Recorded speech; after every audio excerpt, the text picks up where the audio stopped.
BDGS Kottayam east ജില്ലാ നേതൃസംഗമം ഇടമറ്റ മോശാനം മൗണ്ടിൽ നടന്നു. BDGS സംസ്ഥാന അധ്യക്ഷൻ തുഷാർ വെള്ളാപ്പള്ളി ഉദ്ഘാടനം ചെയ്തു. തദ്ദേശ തെരഞ്ഞെടുപ്പിൽ BDGSും NDAയും കരുത്ത് തെളിയിക്കുമെന്ന് തുഷാർ വെള്ളാപ്പള്ളി പറഞ്ഞു.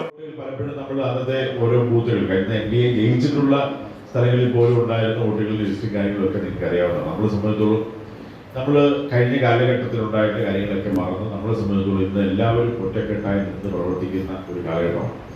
നമുക്ക് ഇപ്പം BDGSും ആണെങ്കിലും BJP ആണെങ്കിലും മറ്റ് ഘടകകക്ഷികളാണെങ്കിലും ഒറ്റക്കെട്ടായി നിന്ന് പ്രവർത്തിക്കുന്ന തരത്തിലേക്ക് നമുക്ക് കാര്യങ്ങളെല്ലാം നിൽക്കുന്ന ഒരു സാഹചര്യം. പ്രത്യേകിച്ച് BJPയുടെ ജില്ലാ സംസ്ഥാന പ്രസിഡന്റ് ഇന്ന് പുതിയ രാജീവ് ചന്ദ്രശേഖരെ അദ്ദേഹം ചാർജെടുത്തിട്ടുണ്ട്. അദ്ദേഹത്തിന്റെ നേതൃത്വത്തിൽ ഒരു കാരണവശാലും വോട്ടുകൾ കുറയുവാൻ വേണ്ടി പാടില്ല എന്നുള്ള വളരെ ശക്തമായ നിർദ്ദേശം BJPക്കും അതുപോലെ തന്നെ നമ്മളെ സംബന്ധിച്ചിടത്തോളം നമ്മൾ വളരെ ശക്തമായിട്ടുള്ള പ്രവർത്തനങ്ങളിലൂടെ പരമാവധി നമ്മുടെ സൗകര്യങ്ങൾ ജയിപ്പിച്ചെടുക്കുവാൻ NDAയുടെ സ്ഥാനാർത്ഥികളായി ഏത് പാർട്ടിയിലുള്ള ആളുകൾ മത്സരിച്ചാലും അവരെ ജയിപ്പിച്ചെടുക്കുവാനുള്ള പ്രവർത്തനം ചെയ്യേണ്ട ഒരു കാലഘട്ടമാണ്. കാരണം നമ്മളെ സംബന്ധിച്ച് വരാൻ വേണ്ടി പോകുന്ന നിയമസഭാ ഇലക്ഷൻ എന്ന് പറയുന്നത് ഏറ്റവും കുറഞ്ഞത് നമുക്ക് ഏതാണ്ട് 20ഓളം സീറ്റുകൾ നമ്മൾ ഇപ്പം തന്നെ ഒന്നാം സ്ഥാനം നിൽക്കുകയാണ്.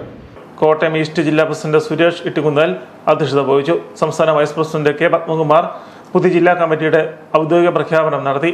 സംസ്ഥാന ജനറൽ സെക്രട്ടറി PS ജ്യോതിസ്, സംസ്ഥാന കൗൺസിൽ അംഗം അനീഷ് പുലിവേലിൽ, സംസ്ഥാന സമിതി അംഗം ED പ്രകാശൻ, BDYS സംസ്ഥാന ഉപാധ്യക്ഷൻ സജേഷ് മണലയിൽ, BDGS കോട്ടയം വെസ്റ്റ് ജില്ലാ പ്രസിഡന്റ് MB സെൻ, BDYS ജില്ലാ president Bitson Mallikassery, IT cell coordinator Akhil Maruthanal, സംസ്ഥാന സമിതി അംഗം MR ഉല്ലാസ് തുടങ്ങിയവർ പ്രസംഗിച്ചു.